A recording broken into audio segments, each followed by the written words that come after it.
Hello my all viewers. तो पूर्व video आपण माने देखिथिबे हम घर मेली पूजा तले एटा होची आ गोटे पूजा जेटा मनस पूजा मो भाईर सणी तो एटा डेकोरेशन सारी आमे बाहरी पड़िथिलु घट उठिया पई। तो मते देथिले एटी आंबडलो मो ताको टाणी टाणी नै जाउतली आ मो भाई से तार पाछिया सब मुंडी के नै जाउतला। तापरे मो भाई पळे जाइतला बुडो मारी गाधोया पई।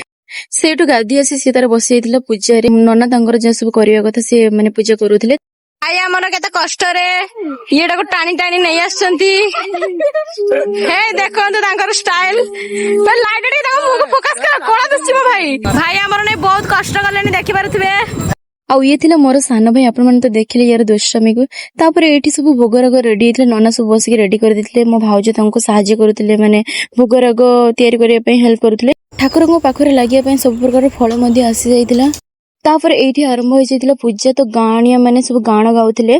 तापर मो भाई एवं माने काकी बसि जाइतिले पूजा रे। तापर भलरे पूजा भी संपूर्ण हैला। तो बहुत ही खुशी भी लागे। तो आज वीडियो को एठी रखिबे। तो रहिले जय जगन्नाथ।